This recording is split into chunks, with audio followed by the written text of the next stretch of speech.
Listeners everywhere, welcome to the Movie Show with Joel and Ryan, the weekly fix for your screen addiction and a trusted source for discussion of all things film and television. Please keep in mind that for the purposes of this podcast, Joel and Ryan are not acting as journalists, but rather fellow moving picture enthusiasts. All of their opinions should be taken as such. Also, please be warned that while Joel and Ryan may seem like petulant children, they are, in fact, adults who may occasionally use adult language. While they promise to bleep out all the worst words, it's a good bet you will still understand what they were saying. And now, with no further ado, here's Joel and Ryan.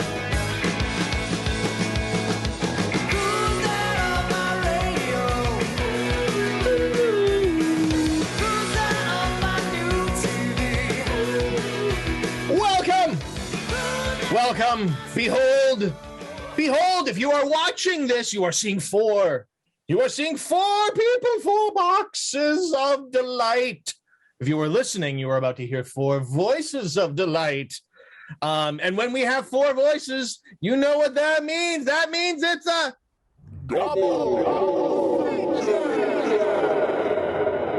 double feature day. So welcome to the Movie Show with Joel and Ryan. I am Joel. I'm Ryan. And Michael. Rob. Hi. Michael and Rob are here. I can't find the applause button, and I've let myself down. There we go. Oh, yay. All right. So we have a big show. If there's four of us here, there's going to be lots of talking. This week, we have another double feature episode. We are going to pitch you, the listener. We're going to pitch you on some double features that are worth your time, worth taking an evening, snuggling up with someone that you care about. Maybe a bowl of popcorn. Just feeding this is yourself. Our third double feature episode. But in case you don't know the rules, each of us had to pick one. The rest of us had to watch them and then to come on the show and respond to them. It's actually not that complicated. No. I always thought I explained it in the most complicated way possible in previous episodes. That was by far the best and most succinct way you've ever described it. Good thing we're recording this. Yeah. Yeah, we'll replay this back. We'll go last time on the double feature episode of Movie Show with Joel and Ryan, Rob and Michael. And fortunately, not whether you want or not. I mean, the last 2 weeks we gave you another double feature. You can always watch Terminator and Terminator 2. I mostly just wanted to play that. I think that's kind of a shitty double feature. Yeah. Would you rather Terminator Genesis and Terminator Salvation? I watched Terminator and then I watched Highlander afterwards, and I think that's much, much better. Yeah, that both the tying element, big lightning balls. Yeah, I've never seen beyond 3. I've never seen beyond that. Yeah, well, yeah. Neither had Joel, right? No, Joel, you'd seen Salvation, right? I had seen, whatever the fourth one was. We shouldn't talk about the Terminator. It'll curse the episode. Nobody's listening to this Terminator. People are like, skip ahead 15 seconds. What? No, thank you. No, let's jump in because we have a really eclectic group of double features too. So we have everything that is gonna, if you want a scary double feature, we got that. If you want a mysterious double feature, we got that. If you want a lovely double feature, I got you. And if you want to go classic movies, we got you a double feature as well. We are gonna start off. We are gonna go. Movies from ancient times, as I call them. Movies from ye old days of cinema. Ye old cinema. Back when they used to use sulfur lighting, and so we're going to start out with last time we did a double feature. We ended with Michael's films. We are going to flip it. And we are going to start this thing off with the newest double feature first. Yeah, and that we're going to start. Going to go back in time. Going to start off with 2015's Savage Land. Yay! I'll just give a really quick intro. I saw this on the festival circuit. It was one of my first reviews. The basic setup, it's made like kind of a 48 Hours crime documentary of this border town that is ravaged by something overnight, and basically every citizen but one is killed. And then it's kind of plays out like a crime documentary with interviews and forensic photos and court documents. But that's kind of the setup. I won't say much more because going in, I didn't know it would be 100% my kind of movie, which if you know me well enough, you'll know what that means. So, but I reviewed this very favorably. I actually ended up on the DVD cover with a quote because I praised it so heavily. And it's, my revisit this week, it didn't have the same punch as it did, 7 years ago, but it's still really, really well done. There are a few things that didn't work for me this time, but the first time around, this movie scared the hell out of me. And there's images in there that still are just unbelievably creepy. So that's kind of my take on it. I mean, it still held up beautifully. It didn't scare me as much, but it's still a really good movie. So that's it. I saw this movie, excuse me, and it didn't scare me. I just found it like so wonderfully creepy. And I don't love like big jump scares and stuff that's really gonna mess, but I just loved the conceit of it. I thought the execution on it as like this, it's not Blair Witchian in the sense that it's like, oh, found footage just all edited together. It is. You can tell, like, as I was watching it, I'm like, oh, you can tell that they studied like the Paradise Lost documentary about the and like the making a murderer one or whatever, the one, the guy in Wisconsin. You could tell that like they watched those and made sure to sort of hit those beats and hit those angles on the talking head people talking about the thing, and it was just great. It was super fun. Details that they, it's impressive to me. The only thing that stood out to me this time as not so great, the chief police guy, I didn't quite buy him this time. Everybody else I bought, and I remember the first time I watched him, like, wow, they are committed. I believe this. But I agree with you, John. Not so much that it's scary. I guess that's the improper term, but it's unnerving. It's very upsetting, and but it's got that rumble. And once they start into the photographs, that's the other thing. Quickly, is that this guy, the survivor, only had was a camera with 36 exposures, and he takes pictures as he goes throughout town to try and, I guess, help people. And the photographs are terrifying. They're bonkers, so terrifying. Well, the way they're, there's I have a lot of problems with it from a plot standpoint, but I don't really care about that, because what I'm looking for with this kind of thing is the conceit was great, the way they did the show and everything. And the photos were fantastic. And not only that, but the witness accounts, particularly, there were a bunch of them that I really, really liked. But my favorite was the guy talking about the impossibility of the murders at the tower, and how he breaks it down factually, and how his list of these forensic facts with each passing one just make you squirm more and more. Like that's, any movie that could do that even a couple of times. And this movie's got at least 6, 7 of these sort of creepy underpinning things that it rolls out that are really, really strong. I really like the photographs too. Without spoiling it, I thought the extra ending at the end was kind of lame, but let me just comment on that real quick, because when I first saw it, I did call that out in my review. I said that was stupid, but it didn't bother me this time. I don't know what. Interesting. It was just a different movie. Sometimes when you know it's coming, you're not as sort of jarred by it. I found that with when I revisit things, like when I'm prepared for whatever it was I didn't like, I'm kind of cool with it the second time through. I want to hear Rob. I want to hear Rob on this. Sorry, I was going to chime in again. I just wanted to say I loved the right-wing radio guy. Oh, yeah. It felt like that played so real. Is he a real guy from back there? You can't be too broad. We know that now. You really can't play that too hard, and it's going to work. And I agree with you. I thought it was kind of awesome. Real quick, Rob, I don't want to interrupt, but I think what's interesting too about the film is that does look at something so political in the context of this crime documentary. I thought that was kind of brilliant. Yeah. You know, and to kind of see both sides of it, and I thought it's weird because I thought the falsely accused photographer, I thought that because there's so much of it, because there's really more of that than almost anything else in the movie, I thought that was a little heavy-handed. But when I think about it, because I sit there and go, well, how would I do it? You kind of have to do it that way. It kind of has to be about that, so that the other thing that it's really about, I think if it doesn't roll out as slow and deliberately as it does, the actual evidence, I don't think it'd be as creepy, and I think you'd lose kind of what it was. So yeah, it's tough to. And his English was too on the nose, folks. Well, that's what I would say about most of the immigrants that they interviewed.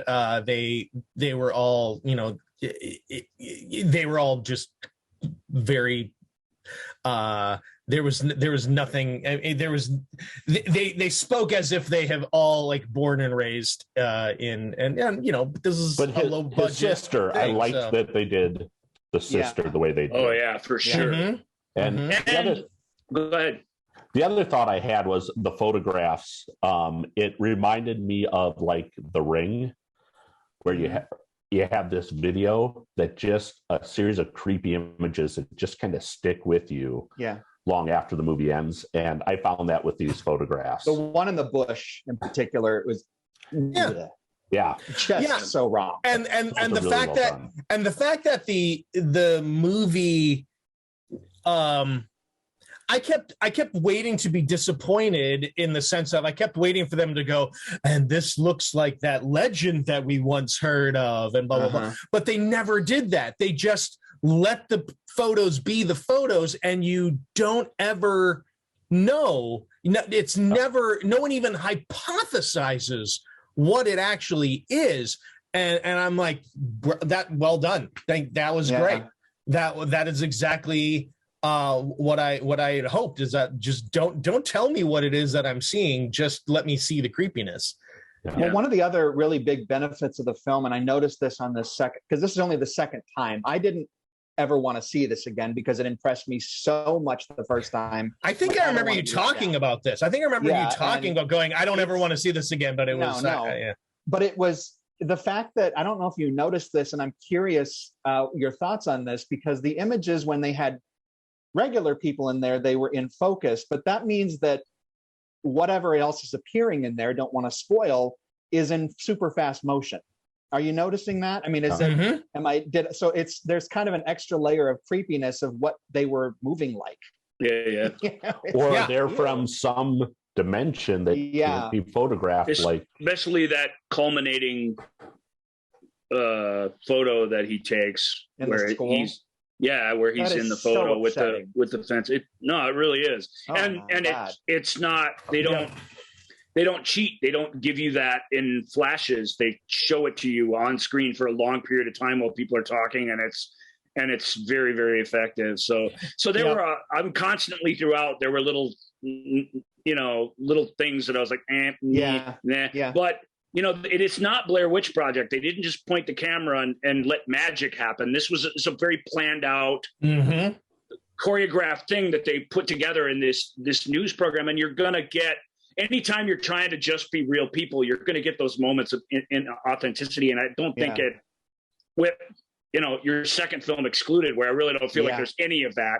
But that's the exception. You're going to have some of that. These aren't famous actors. They're not. They're what they had, and it just plays out really good, and it does get under your skin for sure. Yeah, there's no question. It's really well executed. Yeah, it's really well executed. I mean, ultimately, like I said, it's not as good as I remember, but I still think it's pretty impressive. It's still pretty great for what it is. Details. It's like, and I think they sell it. And real quick, going back to the, we talked about the ending. I think that's ultimately what lets the very, very end down, is that it's just not as well executed as the rest of the film, because we've been dealing in photographs. And then they at the very end tried to introduce a video element, and it just wasn't executed as well. And the very lead up to it like that it was spreading is great, and it's terrifying. That is great. Little Yes. extra chunk. Yep. No, you're One more quick thing. I mean, the thing that stuck with me, I mean, some like the bush image is terrifying, but the very initial image of all those figures up on the hill that are all contorted, I'm like, this is just not. And you guys know me well enough. That's right up my wheelhouse. So the fact that because you don't know that for the first 20, 30 minutes, that's where this is going. And so that was just an immense joy for me to realize this is my movie. They're talking right to me. Well, you saw it at a horror festival, so you must have known it was. What was this? I knew it was horror, but I didn't know it was what it ended up being. What was the reaction in the room? No, this is what's great, because it was, Elwood and I are old, so we didn't go to this midnight showing. I'm like, hell no. So we ended up getting the screener on our drive back from Utah. Oh, okay. We watched it in our hotel room, and I literally wrote the review as soon as I was done. And I think the quote they used on the DVD was me saying, well, so much for a good night's sleep, because I was really messed up. It's a good line. I've always said, and I believe this to be true, those found footage movies and faux documentaries play better on TV than they do on the big screen, in my opinion. Yeah, because they are intimate little things, and their scars don't show as much in that setting where it feels like they belong. And I can see how this film might even be. It'd been fun to watch it with an audience to see what Joel's asking, what those reactions were. Yeah, but both of your double features are something that would show on television. So watching it that way makes a lot. It's very powerful. Yeah. Well, let's jump into the movie you paired this with. 2008's Lake Mungo. Lake Mungo is an Australian film. I discovered this just randomly. I wasn't reviewing it this time, so it was a random thing. But I can say the best thing I can say about it is the moment we finished this film, and this is before I was, doing journalism and everything, I sat down and write a blog where I said, these are the 21 most frightening images in horror because of what I saw at the end of Lake Mungo. And I'm like, I can't process what I've just experienced. So I'm like, let me write this down. And I agree with what Ryan said. This one is, for my money, it's seamless. It doesn't have any of the little hiccups that Savage Land it doesn't might have. Let the performance cracks, in my opinion, show at all, which was stunning. Is the basic setup is this Australian middle-class family. They go to this dam, this reservoir.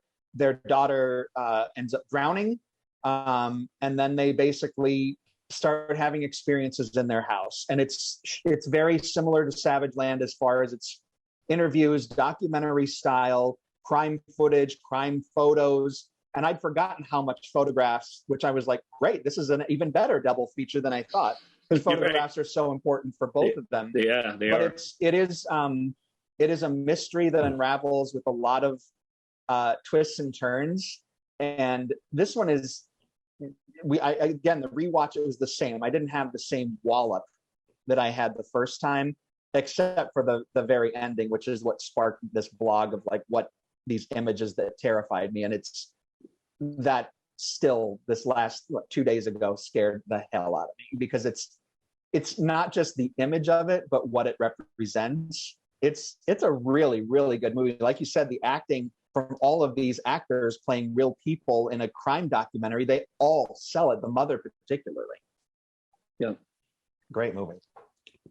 I thought that of the two films, this one felt more like an authentic, like if you weren't checking things, you just turned on a channel and this was on, you got sucked in, you might believe this was real. For sure. Yes. The other one, you're not going to do that. No. The other one's scarier maybe, throughout and creepy images and stuff like that. But this one felt like they caught the authenticity.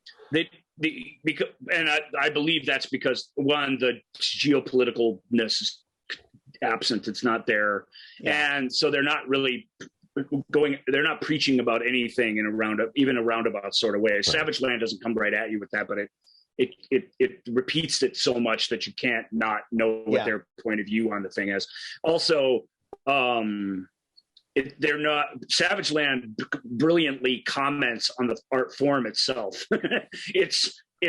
It's almost, it's not, or it would fall apart, but it's almost a satire on this sort of documentary making. Whereas, like Rob, you said, you really could come across this, even the way this film, even the way like Mungo. Again, I don't want to spoil any, because I recommend everybody see this if they can. Anybody who likes just a scary story, a ghost story, that's complicated, that doesn't hold back emotionally. This story, more than anything, is about grief and loss and the intense weight of those things on these people that are left behind after this incident. And that, I love that about it. But what I love most was that it really, it even debunks itself enough that it makes you believe it. And then when you're hit with something that is inexplicable, it's just guided you into this place where you're just ready to feel it completely. And I Lake Mungo it's aces. I mean, I've heard about it for a long time. I've seen it on those lists. You know, Dread Central's got 50 scariest moments. This is in the top 10 somewhere, like 8. The cell phone footage, and it's hard to argue with it. Well, it's a really, really well done tale. Well, it kind of does end with a little bit of closure, I guess, for lack of a better word. But then the post-credit sequence is just like, are you kidding me? Because if you go back, because since I'd seen this once more, I knew what was coming. So I was looking at the photographs, you know, to be like, am I going to see what they're going to ultimately show us? Right. And you do. Can. Yes, you do. And but I agree with you, Ryan. It's so much about grief, which is, I always think what is so great about really good horror is that the horror is incidental, that it is about these people and their issues and their dysfunction. And certainly one thing that really popped out to me on the second time, I'd completely forgotten, was the next door neighbor subplot, which was disgusting. I was so shocked, and I was almost like, I don't know if you need this, but it also makes sense because they talk all the way throughout about she's a secret keeper. You know, and so it made sense within what they were doing, but it was just really upsetting.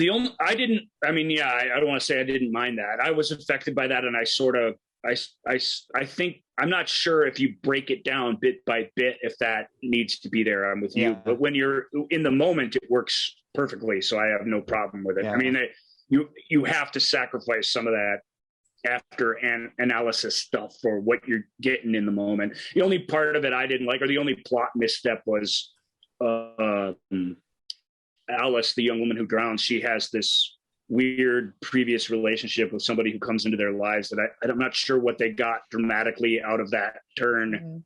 No, I disagree. I mean, that final few moments where the mother is talking to the medium, the psychic, no, it makes 100% sense how that matches up.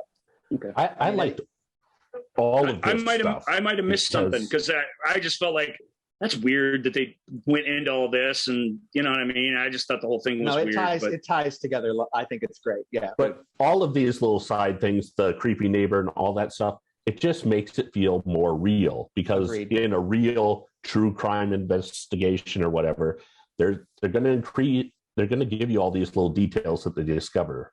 Right. And it may not be, because it's not a fictional film, it's not plot driven. This is what happened, and I think that really helps. It's messy, and it feels a little disjointed, and that just makes it all the more feel more all the more up. Feels less scripted, more authentic. It brings it more authenticiousness. Well, I'm glad you guys like this one, because I think it's extremely unknown. I think it was released in 2008 as one of those 8 films to die for. Like, it was part of a series that was released.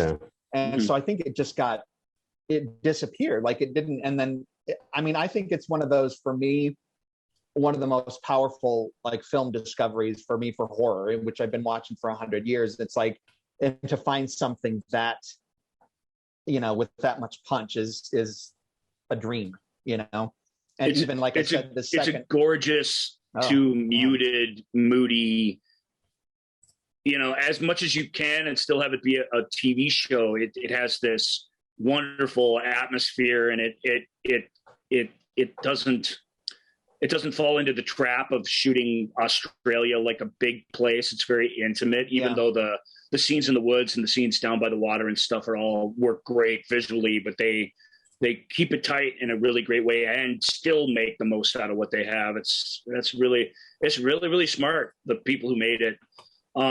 There's a great feature on the Blu-ray that I bought from the UK, which is region free, so anybody can play it. That's not always true of Blu-rays from the UK. The two guys who did Aaron Moorhead and I can't remember the other guy. Endless. Yeah, the Endless guys. They are on there. They have this just appreciation interview where for 10 minutes they just talk about how like-minded these people are and how inspired they were by the film. And it was neat to see these my little indie heroes like saying you've come to the right place. You know. Yeah.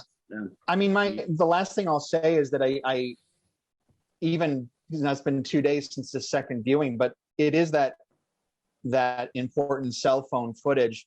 It stuck with me for days and days and days. Like, still with me. That's still something that when I get up in the middle of the night to take a leak, that image will come up when I have to go out into the hallway to go to the bathroom. You know what I mean? It's like, it's one of those things like, that's what I'm going to encounter in the hallway is this image.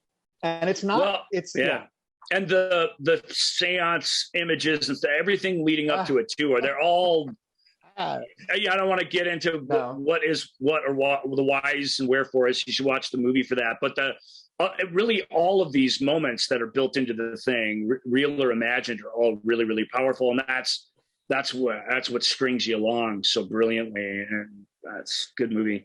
It's really, really good. I mean, Savage Land's quite good for what it is. It's definitely in that top tier of faux documentaries. This is something else. This is that, and it's entirely something else. Like the whole thing affects you on a completely different level as well. Yeah. And that is very special. There was one little moment in Lake Mungo that I just felt so bizarre. I'm not sure why it was included. When they have to drive backwards in reverse home. I loved that. I like that too. It was so weird. It's just, I'm with you. It is weird, but it's one of those details where it's just odd and strange, and it doesn't play into it plays into later. the fact in my mind that, without spoiling, there's something interdimensionally going on here. So them driving backwards just seemed to be like, of course. Of course. But even absent any metaphorical value that it has, which it has a little, it's just one of those weird things. Their car was broken. Their only way out of this horrible place was to do this stupid thing. Like, it's just one of those details that, you know, film's loaded with that I agree stuff. with you. It not serve quite any as purpose, Rob. Yeah. It's just it may though. Think on it some. It may serve thematic purpose actually, but its thematic purpose isn't immediately obvious, which is good, because I think if it was, you'd feel the manipulation of it. Sure. Instead, it's just this weird thing that adds to the specificity of the tragedy. I adored that as well, even though in the moment I wasn't able to. I was so excited when you guys did the lead up post for tomorrow's posting of this, that you used the Mungo image. It made me very happy. I'm like, yay. Yeah, it's just the people movie liked my poster. choices this week. Or it's the Australian movie poster. The US movie poster is terrible. Yeah. But the Australian movie poster is pretty fantastic. Real quick, shout out to the mother, the actress that played the mother. I don't know her name offhand, but that's some solid acting work. Well, the whole family, the brother too, because that's not an easy role to do. In particular, I think when she's reading the diary. Yeah. Eek. Just in general, shout out to the mother. I just like saying shout out. Word to the mother. Word to the mother. Yeah. The whole movie's like the moments with the sister from Savage Land, where that's where I agree with Rob. That's where that one really, really lives emotionally. The tragedy, the pictures of him as a child and stuff. Yeah. This whole film is that stuff. You're right. In a very calm and what feels like a very objective as you can be way of storytelling, it still is that. And what you realize when it's over is it's been that relentlessly the whole movie. Yeah. And you just sort of exhale at the end of it. Agreed. And you're left you're left with being haunted by it, because I know some really good writers said, there's what you can put into, there's all these levels you can push the horror that you can put in a person's eyes, but what you plant in their mind that you don't even show them is what sticks with them after an experience like this. And I think, I agree, because yes, the image itself is horrifying, but then when you start to really think about what it could represent, it starts to really dig at you. Exactly. Yeah. All right. Well, let's equally as great double feature, Michael. Equally scary, in my opinion, as weird creatures taking out an entire town, or not knowing what the heck happened to your daughter as she drowned in a lake, is High School in Beverly Hills. And that brings us to my double feature pick. We're gonna start with 1995's Clueless, directed by Amy Heckerling, starring Alicia Silverstone. It is a modern retelling of Jane Austen's classic Emma, opening very soon at the Guthrie Theater. If you live in the Twin Cities, go see it. But yeah, so we have I adore Clueless. Clueless is super fun and filled with just silly, over the top characters, and great humor. I feel like I don't need to sell Clueless, because y'all, Clueless rules. So, and if you haven't seen Clueless, what are you doing? What are you doing with your life? It's Paul Rudd. It's Paul Rudd, early Paul Rudd. All Paul Rudd movies are good. I agree. The movie show with Joel and Ryan, take that to bed with you. Except for Halloween Resurrection. I'm sorry, Halloween 6. More than half of them are crap. But Clueless is not among the bad movies. No, it's very Clueless. Yeah, Clueless is really great. It's Amy Heckerling. It's Fast Times at Ridgemont High. That knowing just what buttons to push in terms of telling a story about high school life. She's able to do that again. The juggling of the big ensemble too, and making each moment that you spend with them count throughout. Which both movies are really, really good at. Yeah. Well, I haven't. This was the only one on our list of 8 films that I wasn't able to get back to. But I mean, I've seen it enough times that I know what I like and everything. So my husband and I quote this on a daily basis. As far as you're a virgin who can't drive. I mean, that comes up at least once a day. Oh, that was way harsh, Ty. And I think my favorite thing about this, it's such a great cast, and Paul Rudd is so young and so delicious, and he looks exactly the same as he does now. But my thing is, I think this is one of Brittany Murphy's first big roles, right? Mm-hmm. And I think that she kind of steals the show for me. I think everything she does she's a comic genius, and so whenever she's Brittany Murphy was really, really good. Really good actor. Mm-hmm. But everyone else is great. But for me, it's like Ty was always the character that I always was so interested in. And the other last thing I'll say is the other quote we do is, when she's stuck up at Circus Liquor in the Valley, which I know where that is. So every time we're in the Valley, it's like, where are you? I'm in the Valley. I'm like, now being an Angelino, that has all this extra joy for me. But Clueless is fantastic. Like if it's on flipping channels, I'm like, of course I'm going to sit and watch a few minutes. It's a great movie. I like that both of your picks, Joel, are really fun, really creative, really faithful, modern retellings of these books. It's kind of amazing. I think anytime you put Wallace Shawn in something, you're good. That raises the level. He can just, his reactions to all the kids, what they're doing, because it's exactly ours. It's like, how can you be this vapid? The other thing I love Dan Hedaya as the father. Yeah. He's great. He has a line that has stuck with me. You divorce spouses, not kids. When he's talking about Paul Rudd, why he still comes over as part of the family. And I think this is Alicia Silverstone's best role that she's ever had. Yeah. This is what she'll be remembered. I think she's fantastic in it. Because it's not easy to play. You have to be smart enough to play the bimbo, the person who just doesn't get it, the unreliable narrator.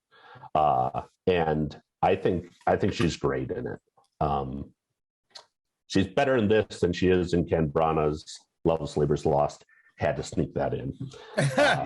No, she's never been better than she is in this. She's really good in it. Yeah. Agreed. She's, and this movie did, it was, this was one of Jeremy Sisto's first. Breckin Meyer, Donald Faison, Brittany Murphy. We had a lot of people getting, that had their careers, if not launched, certainly enhanced off of this. That's the two movies that I chose. Yeah, that's one of the things that it is a very faithful, hitting each of those beats, retelling of Jane Austen's Emma. Yeah, without getting ahead of myself, they are both. I mean, they both. Because it isn't completely faithful. Clueless doesn't. I've seen many versions of Emma, although I've never read it. But I've seen many versions of Emma to know that Cher is only the essence of that character cranked way up. And the reason the movie's so funny is because it leans so heavily into the limitations of her worldview, the intense limitations to her worldview, which is something that Emma actually doesn't have so much of a problem with. My favorite, the thing that makes me laugh the hardest in Clueless, and it's been a while since I've seen it, but when she when she donates the downhill skis to charity. Mm-hmm. That's so stupid, and yet the film, but it's also sweet and well-meaning in just a glorious way. So it's not the film doesn't have the attitude, but it doesn't have any of the nuances, zero of the nuances compared to an actual Jane Austen adaptation. Sure, Jane, these people were living, breathing people, and they come to life to you in that way. In Clueless, it's enough that by the end of Clueless, because it's so consistent in its sort of superficiality and it's the relentlessness of the vacuousness of the people, is that just the hint that they're real people that you get by the end of it, or just a couple of moments that you get throughout it are enough for you to go, something huge happened here. People don't change, and yet here there are these little bits of evidence of awakening that are encouraged. So it has all the heart. It brilliantly takes each big moment from Emma and creates some genius modern day equivalent thing out of it. Taking the picture to hang in Sisto's locker, all that, and those little plot bits. It's genius, but it's not anything that satisfies any sort of sense of reality that you can really wrap your arms around. And I think it loses it. I don't think that's a criticism. It's a way where it's not a brilliant adaptation of Emma. It very conveniently leaves the nuances of character at the door. Not completely. The Father's a good example of where it kind of nails it. And there's other places too, but that's its formula for success. Roxanne too. Sorry to spoil the next movie, but people probably read what the show was about. It does the same thing brilliantly. It takes the structure, the brilliant, well-written play, all the thematic richness and stuff, but it loses something in translation, as you'd expect it would have to. Yeah, well, let's move on to that next film. Let's move on. The movie that I paired this with. I'm not ripping on Clueless. I really like it. I don't want people to think it's Jane Austen worthy. It steals her plot and it's the idea of her characters, and it presents you characters as ideas and as archetypes pretty much throughout. And the young cast, who, if they weren't awesome, would be adrift in that, I think. And yet they all bring people to the party in a way I'm not sure the script or the movie necessarily does, which is a feather in their cap, I think. The movie that it's paired with is 1987's Roxanne, which is one of my most, I love this movie unabashedly. It is my favorite adaptation of Cyrano de Bergerac. It is not a perfect movie by any stretch of the imagination, but I love it. It is Steve Martin, it is Daryl Hannah telling the story of the fire chief of a small town in California who happens to have a very large nose. And I think they're technically in Colorado. Oh, I'm sorry. What did I say? California. I think it's Washington. It's Nelson, Washington is where they they're mentioned from. Something about it was shot in Nelson, British Columbia. I just watched it before I tuned in with you guys, ate pizza and watched Roxanne. It's Nelson, Washington. Not that I meant to interrupt you, Joel. I just wanted to be a dick. Sorry. Not Colorado and not California, neither. Washington.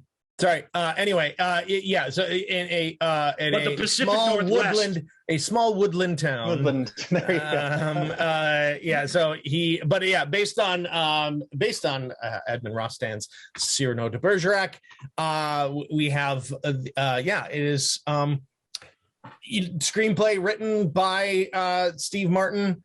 It is witty. It is smart. It is kind. It is to me, it's got all these great. It's got all this great Steve Martin isms all over the place. But the neat thing about Roxanne is, for the first time, really all 80s, those also go away when we don't need them. In a really magical way, like he comes down to earth in several moments in it, where it's not all his mugging. Sure. Oh yeah. That's that is a great point, because up until then, he had been, everything had been very much kind of based on any of his Saturday Night Live characters or The Jerk or anything like that. Three Amigos came out the same year. Yeah, Pennies from Heaven. There had been a couple exceptions throughout, but he I mean, that thing where he goes to slide down on the banister and he just sits there and doesn't slide, so he just hops off. Like, I always love that. That's so funny. That's classic Steve Martin, like, physical humor. But I really do believe, for a lot of people, that they get to see him for the first time as something of a dramatic romantic lead that's not just a clown. He's got plenty of both, but it helps that this shows his intelligence. Yeah. It helps that he populates the film with a bunch of side clowns, which really allows him to kind of go for it without still be a guy you can take seriously in the story, which I like. My history, I had this recorded off of HBO back in the day. And I want to say it's been 30 years since I've seen it. And I watched it last night. I hated it. I hated it with a passion. Oh wow. My God. I'm sorry, Joel, because I know you love it, but I'm like, I was angry at how bad this movie was. Really? I hated it. Oh my God. I didn't like one of the characters. I didn't find anything funny besides the four old ladies. And that was it. That was the only thing after last night's screening that I could recommend. I hated it. Like, I literally was angry. I'm like, this is terrible. Like, the characters are gross. Wow. There's no one that you like. Daryl Hannah, they set her up as this intelligent, and then she turns out to be a bimbo. And then it does have some problems. The transition to modern day gives it some problems that the original Cyrano doesn't have. Just beyond that, I was thinking about All of Me, which I adore. And I love Martin's shtick in that, because it's all justified. I mean, Edwina Cutwater is inside of him. She's moving his body.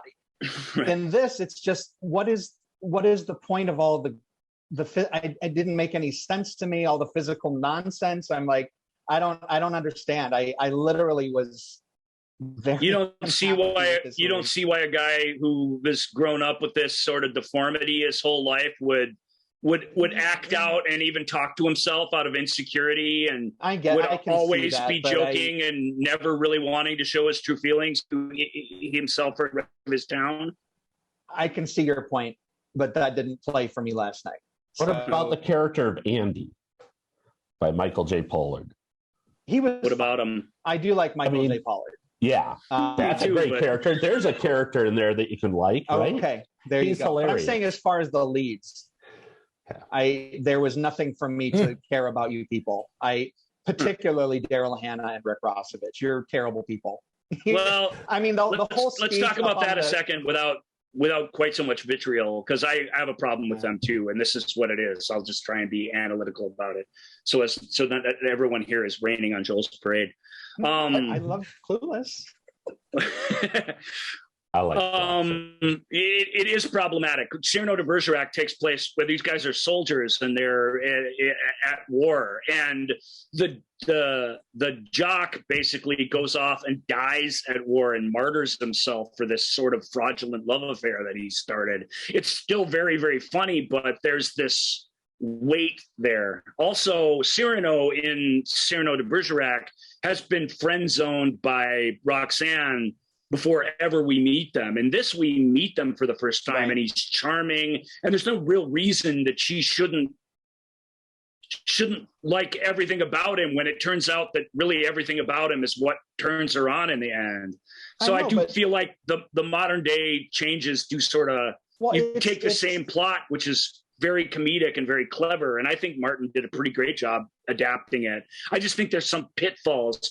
Rossovich's character obviously not dying saving a cat in a fire, because you don't want it to be that kind of movie, but he doesn't. So what does he do? He just finds another girl that's perfect for him halfway through the movie, and that makes even his, because Christian and Cyrano loves Roxanne. He just can't deliver what she wants. And I've always found Roxanne to be problematic in both versions, because she holds a really, really high standard. And I found that if you're into somebody for whatever reason, physically, whatever it is, it's very much like the Sandy scene at the bar with the cards. Everything you do is right. Everything you do works. If the person's into you, you really can't F it up. And if they're not into you, I can assure this crowd and anyone listening, there are no magic words you can say to them that will change their mind. If there were, I'd have found them long ago. They're not into you, and you just kind of have to accept that that's the deal and leave the poetry at the door. So I've always found both versions of the story sort of problematic from that standpoint. But you guys, it's romantic. It's romanticism. It's not meant to be so literal. I think it's worthy of those things being discussed, but I'm not familiar with I think I saw the Gerard Depardieu 100 years ago. I don't know any. That's a good one about Cyrano. So I can't speak to how truthful it is to the original, but I didn't like the structure of this. It was so episodic, and things kind of came out of nowhere. I mean, he had the 5-second talk with Sandy in the bar, and then the next scene he's running away. I'm like, what? There's too much of that, huh? Yeah. It didn't. It's an hour and 40 romantic comedy that's adapting a 900-page play or whatever. Like, sure, I sort of get it. Yeah. Don't do it if you can't do it. I mean, I don't know. And Roxanne's beloved, Michael. So I understand that, and I like it. So the argument that they just shouldn't have made it because you didn't like it when you watched it this week. Well, that is my opinion. Exactly. Fair enough, but should have made it. I didn't dislike it as a child. Everything about it. But then you put away childish things, and now you don't. I guess. I remember in college, in a course that Ted taught, we read the play Roxanne, and then we watched the Jose Ferrer classic film. And I had already seen the Gerard Depardieu film, and loved that. And I thought that the Jose Ferrer one was just it missed all the heart of it. Yeah.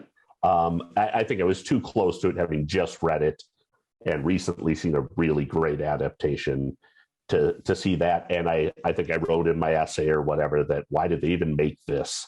that shouldn't have been made. And boy, did Ted lay into me. It's like, we don't censor our art. And, it's just like, okay. Classic Ted. Here's what I'll say. The character of Cyrano, or in this case CD, to me, what I've always loved about this character, in any version that I've either read or seen, and luckily I was able to do this show, a live version of the show, is this Cyrano is a person who he censors himself. He hates himself.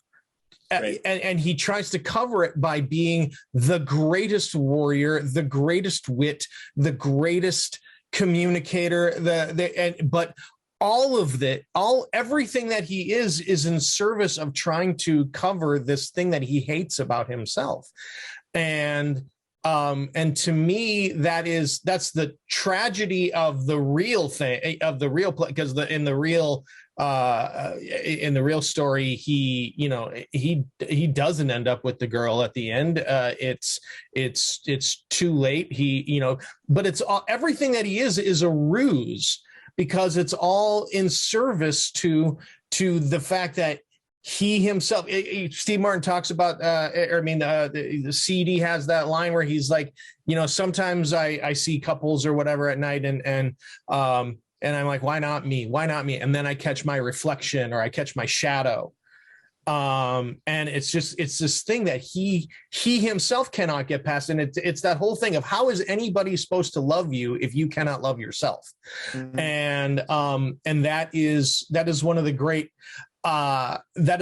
tragedies of the story, and it's one of the successes of this story that Roxanne in the movie Roxanne helps him discover. It's her acceptance of his physical deformity at the end that leads you to believe that he's going to be able to start accepting this in himself. It flips it on its head. It is, if just one person believes in you, well, then maybe you can start believing in you too. So that's the themes that have always resonated with me with this movie, and one of the why I adore this movie is because those things really I really connect to them. So that's. I totally see everything you're talking about thematically. That none of that was lost on me. I just think the presentation for me didn't give enough reverence to that, I guess. Like, the first scene has boing boing noises, and it's like, it was so true. Odd. Kevin Nealon citing everybody, by the way. So none of those things are lost on me, and I can understand why that would, but I guess it was just the telling and the performances, and how, I guess, like Ryan said, how they modernized it. That none of that. Well, it's a big, old, romantic, sweeping thing that in its modernized way, some of the meaning is just by its, for no reason, no fault, but it's just subverted because it's brought into an age where there are other solutions for these things. The rhinoplasty that they joke about throughout is a good example. There's thematic reasons why he doesn't go through that, but the movie doesn't. The movie pitter-patters around those ideas and doesn't come right out and say them, which is frustrating. I will say a few things before we move on from it that I love about it. Fred Skepsi, I like the way he shoots films. I love the widescreen Panavision photography for a light romantic comedy. I think that epicness of the forest and with the sense of location where they live is very, very vivid. I love Shelley Duvall in it. A few little side things. And Bruce Seaton, who's a really, really great Australian composer. I really don't like his saxophone music, but it was 1987. So I get it, man. Yeah. Oof. Yeah. Well, he's done good scores, Mhm. Picnic at Hanging Rock and Iceman, and I mean he's done really really good music. But this score is like, man. So we need to move on, but I just want to acknowledge what we always say here on the Movie Show with Joel and Ryan is you can have your opinion whether it agrees with ours or you're wrong. So, all right. Yeah, no. I'm terrified now to go on to my movies. I don't want anyone to hate them. No, let's feeling so much. Let's move on to a couple of Sherlock Holmes films. This is Sherlock Holmes making another appearance on the Movie Show with Joel and Ryan. Joel, you hadn't seen these when we did the Sherlock Holmes show, had you? Or had you? I had seen 7% Solution like a long time ago. I'd never seen Murder by Decree, which I have since remedied.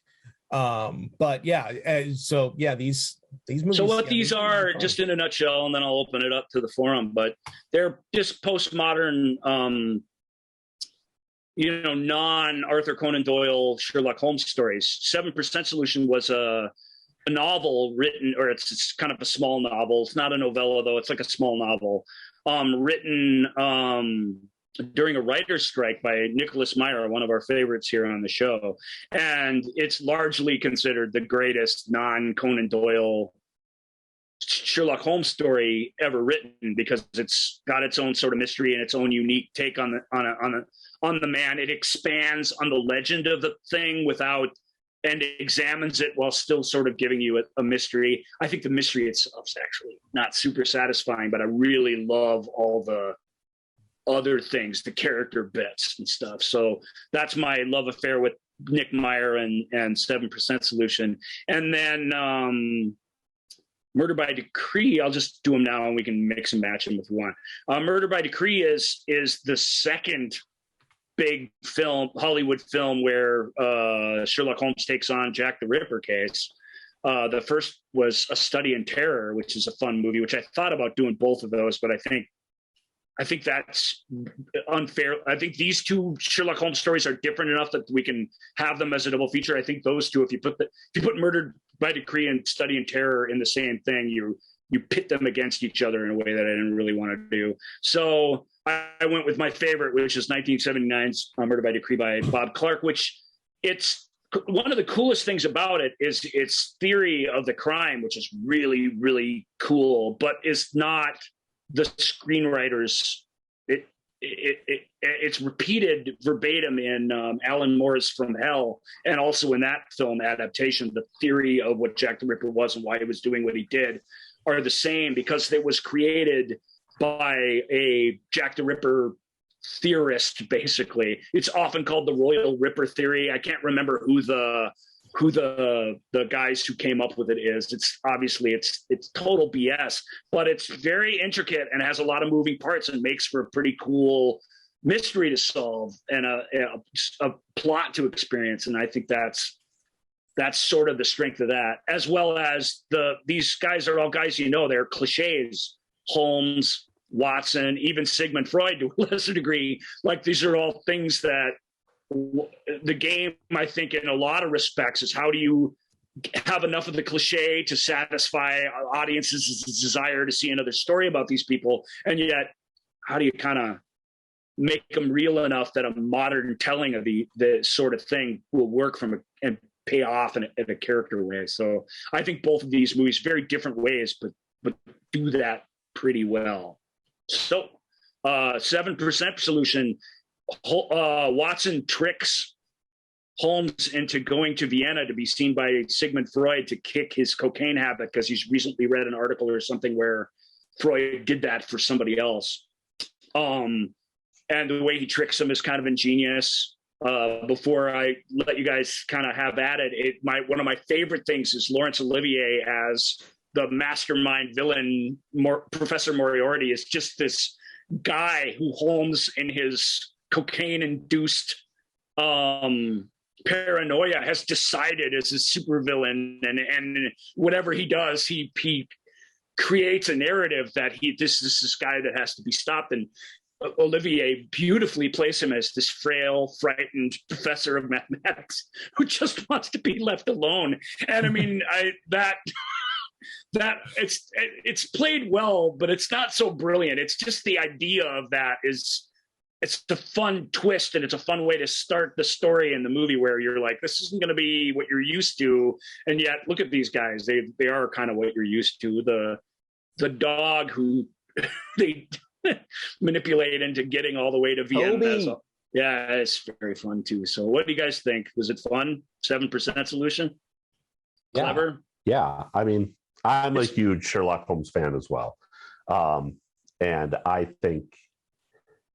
think Myers is really respectful of canon. He uses the great hiatus there after Sherlock Holmes is supposedly dead until he comes back. And he puts his story in there so that it can be, well, this could have happened.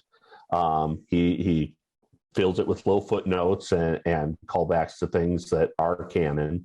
And I think in a way he finds a really interesting way to tell this story while being respectful of canon. The one thing I really loved about this is who's playing Charles Gray is playing Mycroft. Yeah. And he'll later play Mycroft again in Jeremy Brett's Sherlock Holmes series. That's great. And that's really fun. And we've got another one of those kinds of things with coming up in the next one. Yeah. Yep. That's really fun.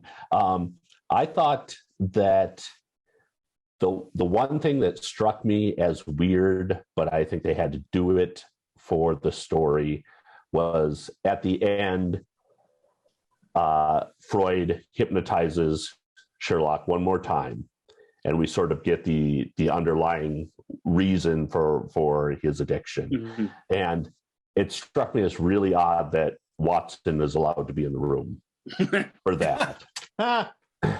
And otherwise, I like Alan Arkin is fantastic as Freud. I like that casting a lot. I like Nicole Williamson in the role. He's not your traditional Holmes, but I really kind of like that. But as the crazy put upon Holmes of this story, he's great. It's strangely, it's Duvall who's totally kind of out of his element a little bit. I like the performance, and I like where it comes from an inner place, but it's very tough to buy him as Watson. Maybe because we've seen too many Watsons throughout the years. Yeah. Mm-hmm. He's a good actor, so it's not a complete failure. Right, I agree. Because he get pulled off, but yeah, it's odd casting, and I think it could have been much more successfully played by another actor. Mm-hmm. Yep. And I think the whole whatever it is, the mystery with what's her face, and it's not a super satisfying Holmesian mystery. No. But I mean, you do get all these little deduction things. And Herbert Ross, who made, Goodbye Girl, and what's our favorite, Joel, with Broderick, and he made all these Neil Simon adaptations. Yeah, it is. Oh my God, I was just talking about it. Sorry. Jason Robards, Max Dugan Returns. Jeez. Anyway, he's made all these Neil Simon adaptations. He leans heavy into the comedy, and not just the comedy. He leans heavy into the wacky, physical, gaggy comedy. Yeah. And there's a little too much of that. I like it. I like how they chase that guy through the museum and stuff. Like, I think it's fun and goofy, but it's a little light on its feet for some of the things that happen in it that are actually consequential. But I get it. It's Herbert Ross. Herbert Ross was really kind. He let Nicholas Meyer just sit next to him for the entire shoot. Yeah. Because Nick wanted to learn how to make movies. And he said, sure, you're the writer. You can come up any day, just shut up. But yeah, sure, come along for the ride. And he did. He says he learned from Herbert all these things that he had no idea, would never know anything about if he hadn't watched a guy go through the whole process and solve this litany of problems. What else? I love the tennis match too, man. That's fun. Yeah. On a really fun set. But what do you think, Michael? Not so big a fan. I didn't care for either of them, actually. The thing about 7% Solution, I thought Duvall was horribly miscast. Like, it was distracting to me. I thought Nicole Williamson was fantastic. I really enjoyed watching everything that he did. I think that what bothered me most was the tone. You have the opening credits that say something like the facts are not the truth or something about that. And I'm like, okay, so we're in for a total farce. And then you get things like the nightmare, coming down sequence. And I'm like, it just felt it didn't work for me. I'm like, I don't understand what we're trying to do here. And then you have the flashbacks. I didn't care for Alan Arkin, so I'll go against what Rob said. I thought his accent, and again, I'm not an accent connoisseur, but I'm like, no, I'm not buying this. I didn't buy Duvall's accent. Duvall's is a little rough. I would agree. I don't know about to see Vanessa Redgrave, I think, because I love her in anything, but yeah, she's kind of wasted. I thought it was plotting, and it did not resonate in much of, other than Nicole Williamson's performance. That was the thing that stood out to me. Like, again, tonally, like, and then you have Joel Grey being chased, and when he's caught, he does this giant stage scream. I'm like, what? I don't understand what we're doing here. That was my takeaway on this. Unfortunately, I didn't care for this one. Sorry. He's got these deep the book is like this too, although the book is not nearly as madcap and goofy as the movie. But the book is still this fun, goofy adventure that they go on with this deep-seated psychosis hidden within it. That is what the story is, and I agree. I think the movie is tonally a little off, but I didn't have a problem buying into the goofiness. I guess maybe that's when I saw it, or just because being a Holmes fan, it's something different. There have been plenty of goofy Watsons and plenty of bumbling and stumbling throughout different series, but this one, the comedy comes from this sort of hard day's night, high speed chase kind of Benny Hill place, which I could accept, especially in a period piece that was a bit of a put on. And I'll say this about Arkin, because I think you're not wrong. From a technical acting standpoint, he's really doing a Freud impression more than he's doing some legitimate accent. I think within that, he actually does a pretty great job of keeping it real and being the character that you can lean on through all these situations where the other two kind of I was excited going in when the credits started, and I'm like, holy cow, look at this cast. This is crazy. So I was really gunning for something really great. And I don't know if you saw, there's 3 Star Trek Next Generation actors that would eventually appear on that series that are all in there, which I was like, this is Trekkie nerd heaven. This is great. But it didn't overall. It wasn't a huge. It was a decent hit movie, but it's not a beloved movie the way it's a beloved book. And I do think it is questions of tone. I don't think you come back to this one again and again and again. I do a little bit because as a Holmes story, I dig it. I dig what's different about it, but I don't think you come back to it because it resonates emotionally or anything like that. Well, and speaking of that dream sequence, though, I think that was stunning. That whole sequence was just beautiful to watch. He's coming down off of cocaine and totally freaking out. Like, that's all really, I think, really powerful stuff. And the whole thing where he's like, don't be so hard on your friend here. Like they just have that kind of heart to heart talk. I think Alan Arkin's character is really, really good at managing Nicole's. And I think we just know from all these Holmes adaptations throughout the years, that's not an easy thing to do. Joel, before we have to move on to the next one, the next movie anyway. You think about 7%? No, I don't have anything more than what hasn't already been said. I enjoyed it. I gotta admit, I enjoy Murder by Decree more. I do. So, I think I do too, because there's a consistency with Murder by Decree that you can really hang on to and wrap your arms around. Murder by Decree. The Jack starts. It's just the opening, the credits, the font, the foggy London miniatures. It's just I adore that. And this cast, while not nearly as flashy as the last movie, is just this mountain of distinguished British character actors who, for them, are sort of slumming it in a Hollywood movie in a way, because they're, the casting you want to talk about is Frank Finlay plays Lestrade in both this and and Study in Terror, which is funny. He plays the same character in both, and Anthony Quayle's in both of them too, but he plays different characters in each of them. But I love it. I love the atmosphere. I really think the theory of the crime is really clever, and I think the way they get Holmes and Watson into it is kind of ingenious, where it's the people from Whitechapel, because the government's not doing much to stop the Ripper. He's just killing prostitutes after all. There is a geopoliticalness to this. This film ends with a speech with Holmes in the High Court of England, tearing the establishment down, which I really enjoy. And Christopher Plummer and James Mason as an old, almost should be retired Holmes and Watson. Plummer's one of my favorite all-time on-screen Holmeses. I adore them, their chemistry, the way you believe in their sort of relationship, what Joel calls that lived in. I think it's a lived in relationship that I really, really dug. I love James Mason in that he has that. He really strikes the balance of the sort of silly, out of his depth Watson with a very competent sort of man of integrity and man of action. I think that's fun. And the Ripper murders are horrifying and awful. And this film, it doesn't show them explicitly, but it just doesn't shy away from what they are, which I think is amazing. When they stumble in on those two guys taking Mary apart at the end of the film, I mean, when they turn around at the black eyes and stuff, and the way, what's his face, the fast one, the chase, the way he moves is otherworldly and kind of wild. And there are parts of this film that I just really, really dig. The cape, with the cape, and he like glides when he moves. You know, it's weird, but I love that.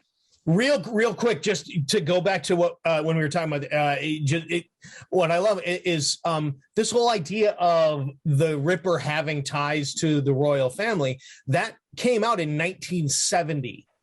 Yep. And so that's when it was originally proposed by this British surgeon, and then then in 1973 there was a big BBC documentary that they tried to do investigating this. So all of that happened, and then that clearly spurred someone to go, aha, well, let's get that.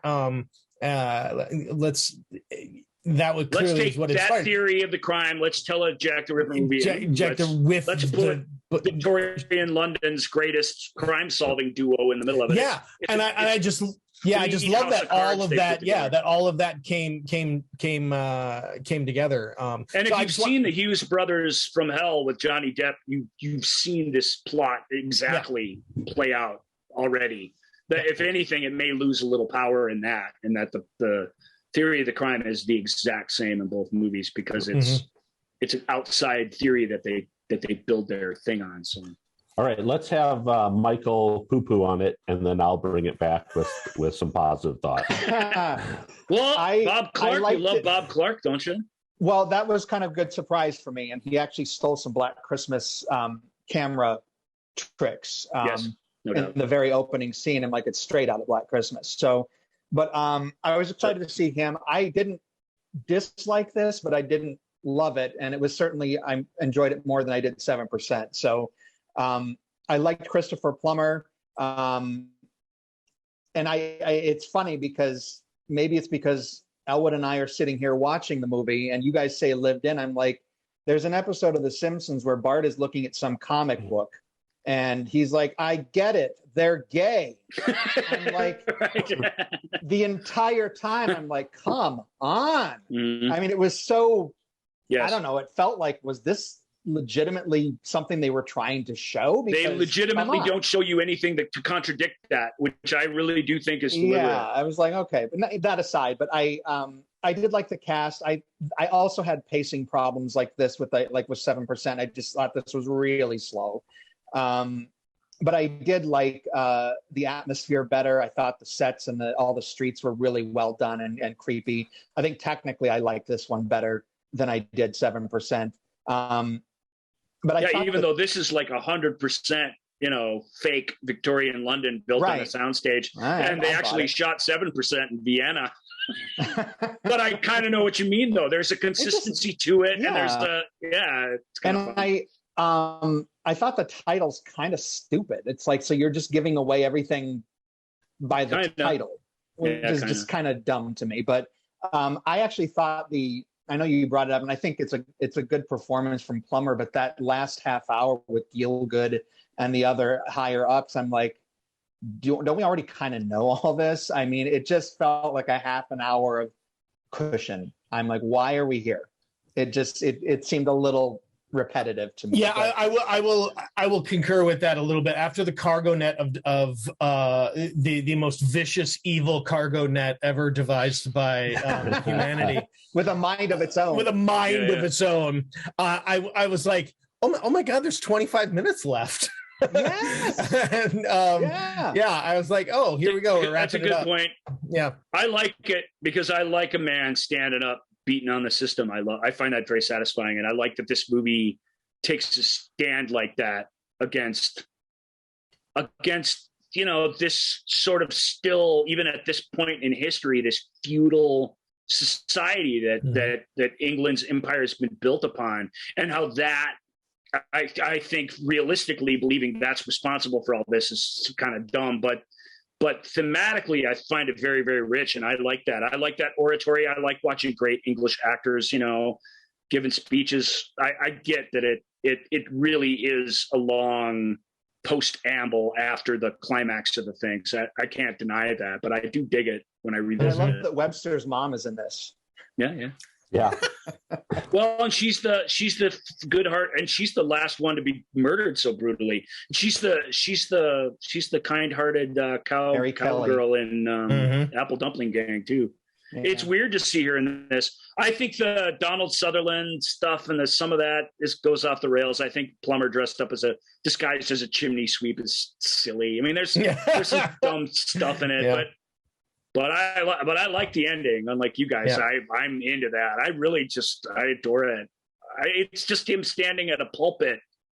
Yeah, for 20 minutes. But you're right. We certainly know that we know it's not what's his face in Murder on the Orient Express giving his whole theory of the crime, and we're learning it as he goes. We do know everything he's saying. Yeah.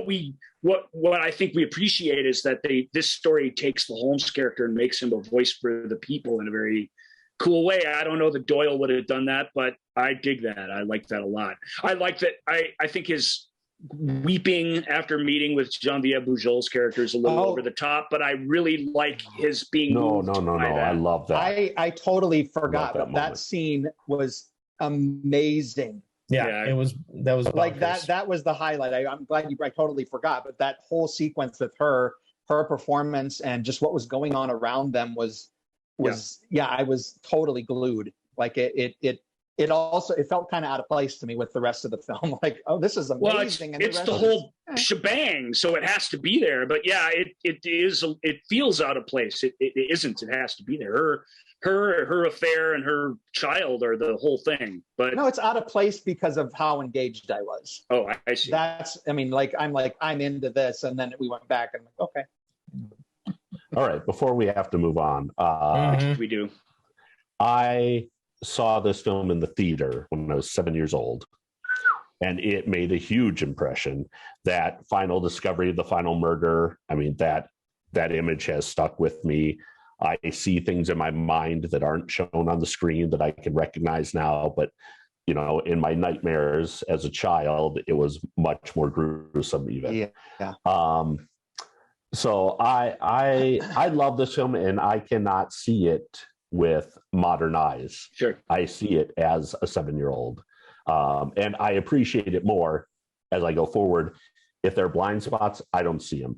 I know the film so well that it doesn't drag for me because I know it. I know every beat of it. Mm-hmm. I love the summing up at the end for all the reasons you say, but also because that's sort of a staple of a detective film is you gather everybody together, or in this case, you gather those three guys, and he explains how he did it in case you missed any of the stuff, which there are a few things that are filled in there, but most of it is a recap.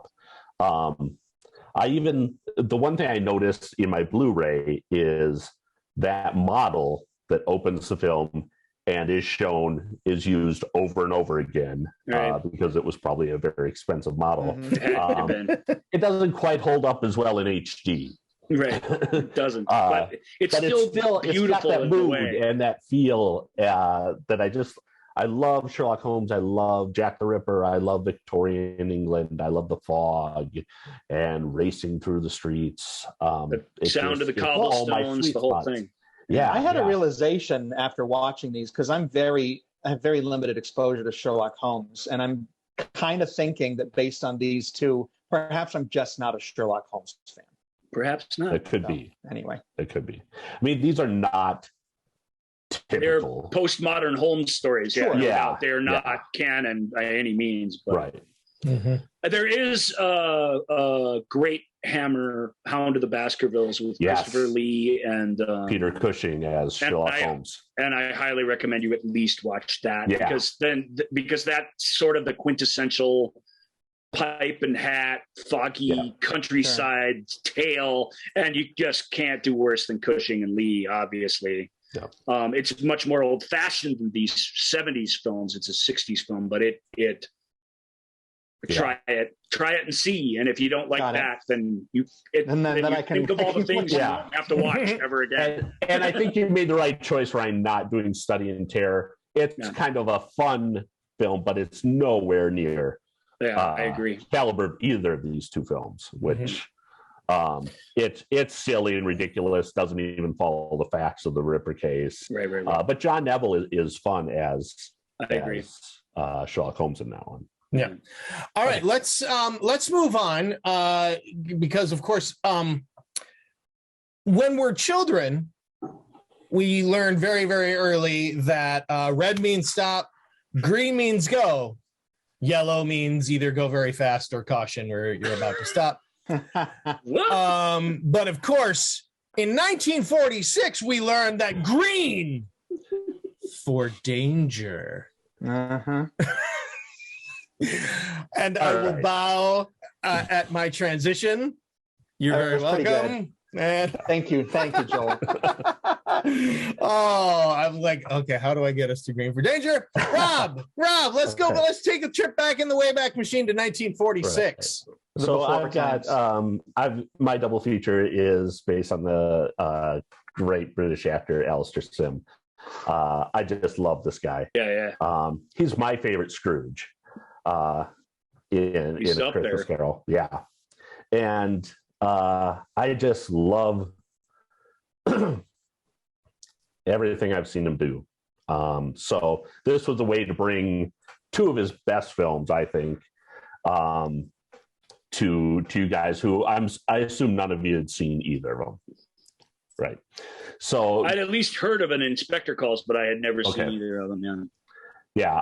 Green for Danger is just a fun old whodunit mystery. And for me, the highlight of it is Alistair Sim's role as the Inspector Cockrell. And I cannot for the life of me figure out why this was not a series of films. It's based on a novel by Christina Brand. It's a series of books. That's as long as your arm. Yep.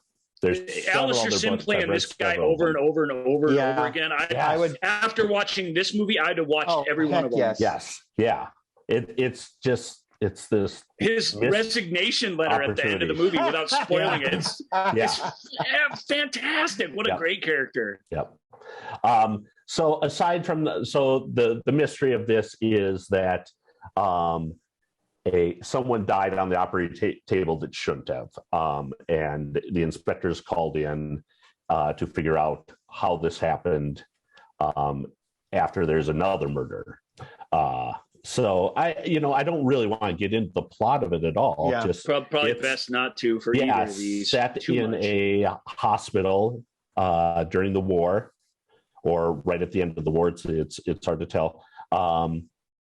And the reason to watch it first and foremost is Sim. But even though he doesn't come in till halfway through. It's like 36 minutes in before he appears. Yeah. But I also think it's got great production design and cinematography. I love the look of that garden area. The whole lead up to the second murder, just the sets, this feeling of perspective, this solidness. I don't mean to laugh. There is one thing leading up to the second murder that I found patently absurd, but still very enjoyable. No, I'm the curious, big, but I'm sure. the big Logan's Run balcony speech. I don't understand. Oh, I know everything. I don't know why anyone in a million years would do that. I get that she's sort of inebriated, but it's just but at the same she time had crazy eyes. The whole Yeah. time in that character. Yes, You knew was that crazy did not from seem out of jealousy. place to me it at all. was Sister really Rose, fun. or what was her Right. name? Sister something. yeah. I wouldn't trade it. I'm just saying. But that sequence is actually when she actually gets into the operating theater. It's scary as all Yeah. get out. It really Like is. when It's she very when effective. she turns. Yep. Oh my God, it's great. Yeah. Yep. So yeah, I mean, I love the feel of it, the look of it. I think it's got a very clever mystery. I think all the supporting roles are great too. Mm-hmm. The guy who you really think did it most of the movie, he's my favorite. I can't remember what he is. The charming guy he's really him and the inspector really go at it. Yeah. And I think with Sims, such a colorful character that you need somebody of equal weight. And I think that the upper class, I'm comfortable in my own shoes kind of way that guy lives his life. Like there's a weight and a power to it that I think is fantastic. And I think it makes the ending work, which you need. Well, there's two things that really that stood out to me about. I mean, I loved it. I thought it was just a hoot. I had such a good time watching this movie, and I think that even though you do suspect that guy, the fact that they lay blame at everyone's feet at one point or another, I really was guessing. I'm like, I don't mean to say. Sure. I just feel like but I mean, I loved that about it, and since we talked about tone and some of the other stuff, because Cockrell is so goofy and he's got that physical comedy at the beginning. It's funny to me that I had no issue with that. It's a dark, serious thing, and it's noir, and it's got all these shadows, but then he's kind of this goofy it's that character. Style of filmmaking too, where you can get away with a lot of that. You even want some of that to balance the thing out. But I'm saying, like, I guess it's the matter of how it's put out there for you. Does it feel organic to what is going on in here? And I recognize everything in it. That film was shot entirely in the Pinewood courtyard, which is a thing you see in 400 movies, basically. The Pinewood bar, it's Pinewood everywhere. You know what I mean? They shot Aliens and Batman 89 at Pinewood too, but you can't tell that that's where it is. This movie was. They didn't even really dress it up. They probably couldn't afford to. Right. So they used the little mini village that's there in front of the studio. Pretty great effect, I have to say. Yeah. I also, speaking of effects, I thought when the bomb drops sort of at the beginning and that the area they're in caves in and stuff was really well done. Yeah. Just a little that's moment. One of the other things I liked about this that kind of added to the tension is that they set up that threat that could be coming at any moment. And so you're constantly kind of waiting, okay, here comes another one while all this other nonsense and craziness is going on. I loved that effect. There's a great sense of suspense all the way through. Yeah. I loved this movie. That was great. Yeah, it was a lot of fun. Inspector Cockrell's so good. Criterion Laserdisc that I owned. That's how I first saw it. I watched the Criterion DVD. It was great. I mean, it looked great for an old black and white movie. It looked fantastic, even on DVD. So I liked it. I don't know that it's some great movie, but for what it's so enjoyable template of what it is. It's hard to knock any of it. I really dug it. I think it's the one next of the movie. best. I think is even. I'll just say I think it's even better in so many ways that the couple things I don't like about it, I think stand out a little bit more. But I don't think that's because it's bad. I think because it's so good, you have to take the whole thing. Right. You take it on another level entirely. So I think with Green for Danger, what it is I think it's really one of the best examples of this type of film that you think there are a million of, but when you go looking for them, you can't really find them. It's just a handful of them, right? Yeah. And this one really kind of nails all that you want from a British murder mystery. And It's got everything you'd want. so, Okay, so an inspector calls. Inspector calls. So this one opens with the family having dinner, a very wealthy family having dinner, and we meet all the characters. They're all dressed for dinner. What that means is they're all in tuxes with tails and evening dresses with gloves and the whole works. And we get a little sense of who each of these characters is. The young son drinks too much. The father is bragging about his business. The mother's denying anything unpleasant is happening. The daughter is trapped in a mismatched arranged marriage, basically. And they're all cracking nuts, which is basically what this film's going to do from then on. We're going to crack open these nuts and look at them. Alistair Sim shows up as Inspector Poole, and he's there to talk to them about the death of a young woman. And they're all like, well, we couldn't know who she is. And one by one, he shows them a picture, explains, and gets their story, how they knew her. And I think that's all I need to say to set it up. Mm-hmm. That's what it is. This is an indictment of the class system, of privilege, of putting yourself above society and other people. And it really tears all of these people down. And it's so frustrating at the end that it looks like two of the characters may have grown, but the old people are just doing what old people always do. It's like, I'd argue three of them by the end have decidedly shown personal growth, actually. Yeah. And it is the young people. You're absolutely right. Yeah. So, I want to hear you guys. Again, I love Sim in this. He's just, I love him. Yeah. He's like a great old stage actor. He comes in and takes stage and yet he knows when it's his turn to let them do their thing. Like it's great. It's fantastic. It's better than any Agatha Christie thing I've ever seen. It's better than that because there's less of a conceit here somehow. This is more and I don't use the word comedy like Roxanne's a comedy. It's a comedy of errors. The way these people's ignorance and their own, like kind of like in Clueless, their own limited worldview conspire unknowingly to cause this person's destruction. And discovering that is it's a joy in that you really do give a crap about it while it's happening. You're emotionally invested in it, and not just in the tale of this woebegone woman who the inspector tells us has killed herself. It's in each of these characters and how their sadness blinds them in different ways, and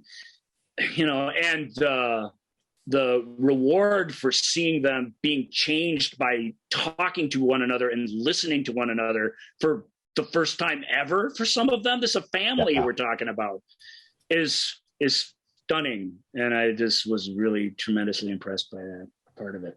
This was my favorite out of all 8 films. Elwood and I were screaming at the end, screaming. Like I won't say names because it'll give it away, but there is a current filmmaker that I'm like, did you watch this? Was this something you really enjoyed for how things ended up playing out? And then you use these similar kind of tactics in your own well-received films early on in your career. That's very vague, but I don't want to. I know you're talking about. But it's you had to have been watching this because it's so right up your alley. And it was shocking because I enjoyed it on face value exactly for the things you just said, Ryan. It's like these great journeys and how they all have to kind of face who they are or who they've been. And then to have, the final 10 minutes go in such an interesting direction. But there were plenty of clues along the way. Sure. And so it's one of those films like I want to go back and rewatch because I caught a couple of them, but I know there must be others in there that give it away or give you that clue in. And I thought it was just joyful. It was like beautifully performed. I kind of missed Sim's Cockrell. Like I liked that character a little better, but this one's still fun. But I was totally, this one's much more of a mystery and much more of a blank slate. And Cockrell is such a is such a great guy that, Which like you he say, has to be. you wish the Right. TV series would have happened or whatever, so that you could just watch a ton of them. But I do like the way that Stim in this one, he doesn't let people off the hook, which, Oh no. given when this is set, that is almost a clue, with not alluding to too much, because you see in Murder by Decree where we're not going to make any They fuss. get condemned, but they don't have actually anything happen to them. That's exactly correct. Yeah. You cannot accuse anybody of the upper classes of anything. And Right. he just he beats them down. Yeah. I think I'm done. Yeah, no, you're not. Yeah. Yes. Yeah. All those little things. It's just perfect. He's in a position, isn't he? He's in a unique position to be able to do that in a way that somebody else might not be. Yeah. Right. And that's what's so great about it. It's that there's little bits at the very end that I find kind of quizzical. I think there's an easy sense of justice to the movie that the movie's way more complex and doesn't need, but at the same time, it's a clever trick and a clever conceit too that I also sort of enjoy. So I don't dislike that, but I mean, I enjoyed too the difference when we got everyone's backstory with their relationship to the character, is that some of them are obviously much deeper, but I love that none of them were, a couple of them weren't like end all be all, like, it's just this wonderful buildup of certain big things and a couple of little things, but you all had this interaction.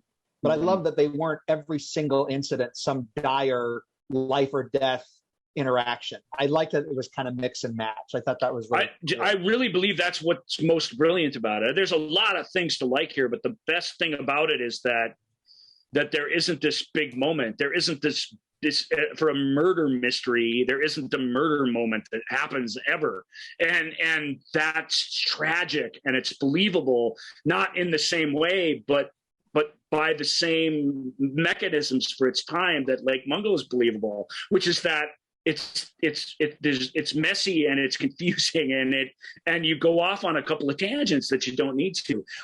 Another technical thing, because we shouldn't wrap the film up here, we should continue to talk about it a little more, but I love George Cole as the train conductor. George was Alistair's protege, and he's in many of his movies. He plays the young Ebenezer Scrooge in the very famous Scrooge and other things. George was the head butler in Mary Riley. That's my favorite role of his, but he's a cool actor that I like.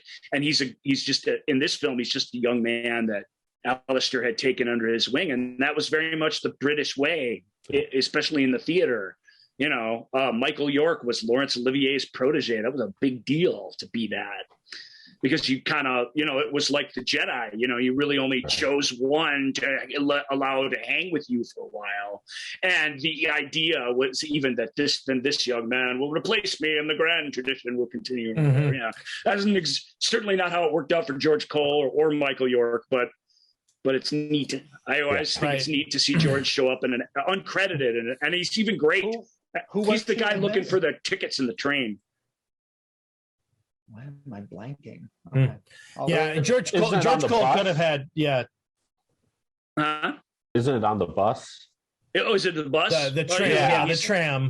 The tram. He's walking up and down looking for payment or whatever. Yeah. Sorry, George I thought it Cole. was a train. Oh, okay. Yeah, George I thought it was Cole a train because who who does that on a bus? But I guess there whatever. back then. Back then, that's how you did it. Okay. You had a special guy whose whole job, and he owned like an apartment, and his whole job was just to walk up and down the bus and get payment from people. Yep. Wild. Well, anyway, that was George, and I think George is fun. So good old George. That has nothing to do with anything, but it's fun. This is these travels back in time to this era of filmmaking, and the reason we're doing more of it is because those things are fun to witness. When I think of the Fritz Lang films, they're loaded with stuff like that, where you're like, wow, this is a whole different way of life that the movie thinks nothing of, and that's what's so great about it. And then yet we get to experience them. So both of these have some of that, definitely. What's fun about this one is it's a murder mystery, but it really isn't, because she committed suicide, and he's there not to find out who the murderer was, but to make them all feel their culpability for what happened. He's just there to make them feel bad. And when they do, when that sinks in, that's why I feel the stuff that comes after is a little superfluous, even though it is the gotcha stuff that a movie like this sort of needs, I think, to work properly on an audience. One of the other things that really worked for me in this was I can't remember the actress's name, but the daughter, how she was clued in very early on, because she kept telling everyone, shut up. And I'm like, Elwood and I were talking, it's like, that's an interesting character trait for this era. Like, she would never, but she just kept telling everyone, you need to be quiet, stop talking. Right. And I love that aspect of her. She was not just kind of a wallflower, not speaking. I thought that was an interesting choice. I thought she was the strongest character in the whole thing, really, when it comes down to it. I love the mother, though, too. I like that she falls in love with her guy that she's not in love with at all when she realizes at least his attempts at kindness to another person. Well, the fact that he's open about it, and she actually says, that's why I still would consider being with you. Sure. Right? Certainly. But it's more than that. It's that he did it. This is this version of him that she has no idea is there until he tells his story. And that guy is worth investing in. I don't know if he's worth just putting the ring back on and getting back engaged with, but he's worth investing. He's worth giving another try to. I like that. Yep. Even though it's a tragic tale, I like that little bit of renewal that happens within the story. It's neat. It's just neat. It's not at all what I was expecting from a film like this. There's not at all what I was expecting. Green for Danger too. Yeah. No, that's what I'm saying. It's like it's shocking. Green for Danger too. The greening. That's why I really like Savage Land as a lead into Lake Mungo. We don't talk much about the order of these things. It's why I really like the order.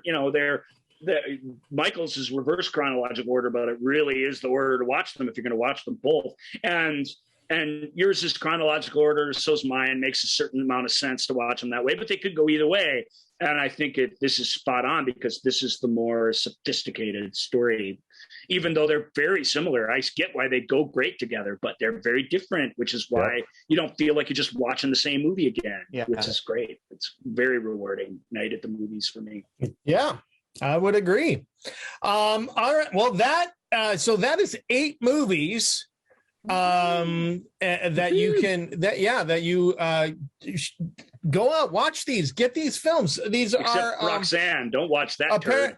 Well, that's what I was gonna say. If you're watching the video feed of this, there's probably a little treat that you get to watch. Go back and watch it, and you'll probably get to see the moment, much like Ralph Wiggum, where Michael breaks my heart. Sorry. And, it's the moment where Roxanne goes, "I choose you," and that's fine. But no, so you have again, happy belated birthday, Joel. Hey, thank you. Another trip around the sun. Here we go.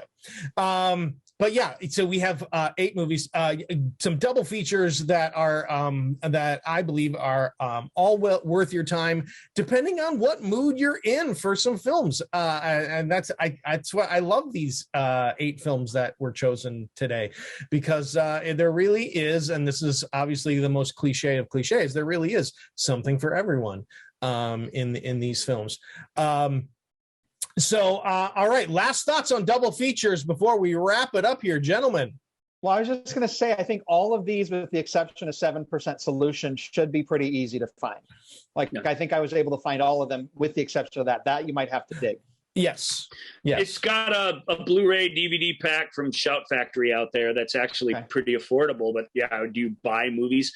I was surprised you couldn't even stream it on Amazon, but I can't remember what studio put that out, but they don't exist anymore. So when that happens, catalogs get picked up and licensed out, and it gets tricky. That's not a Sony movie where Sony would put it here, or a Warner movie where Warner would put it there. It's been just put out on video by Happy Time Video and Happy Time Movie Time Video and all that stupid. Well, the last thing I would say is despite the fact that I didn't love every one of these, I always feel so grateful to be introduced to new things. So I'm always very happy to watch these and kind of tick off something in my movie education, whether I liked it or not. So, I mean, I don't want it to be like it's a lost cause. Michael Klug hates everything, but I really like gathering all this information and seeing things that I've not. So Michael won't watch it. Michael hates everything. A couple of coming attractions. Michael later this summer is going to do best 5 Jaws ripoffs with us. There might be more like 7 in the end, but we'll see. Like I can promise you there won't be more than 7. That's the top. Maybe only 5, maybe 7. That's it. No, there is not an 8th best Jaws ripoff. That just doesn't exist. And Rob's got a bunch of more like super old crap that he's going to walk us through, which is going to be really fun. And we're having a hard time getting that one off the ground, but it's coming. I will say this, that in the 3, it's been 3 double features, right? Yeah. That I think Rob's 3 double features have consistently been at the top for me. Yeah. So all the old crap, as you put it, has been the best. Super old crap is how I put it. Indeed. I just wanted to say to Michael, I apologize. I know that when we use our computers and things like that and the internet, we can get viruses. I did not mean to pass it to you last time. I appreciate that. So I should have worn my mask. We're both healthy now, right? Yep. So there you go. Now we're safe. Yes. Do you have COVID too at one point, Joel? I knock on wood. I have not had it yet. No. You probably got it today. Probably got it today. Virtually. Yeah. Over Zoom. Yeah. So, all right. Well, hopefully all of you, we are not passing a virtual COVID virus to any of you. So if you have any questions, queries, comments, do you want to defend my honor on Roxanne? You should feel free to reach out to us at the Movie Show with Joel and Ryan page on Facebook, at Ask Joel and Ryan on Twitter, Instagram, and TikTok. And of course, if you are watching this on the YouTube channel, like and subscribe, give us a compliment here. We will get back to you here. As always, gentlemen, it is so great to see you all. You as well. I'm prepping for the hate mail. Yeah. But it's all good. All right. So that is going to do it for us for this week. Thank you all so much for coming by. Take care, everybody. Thank you for listening to The Movie Show with Joel and Ryan. Remember, all views and opinions represented in this podcast are personal and belong solely to the speaker and do not represent those people, institutions, or organizations that the speaker may or may not be associated with, unless explicitly stated. None of these views and opinions were intended to malign or deceive. And now, here's the producers, circa 1982, to play us out.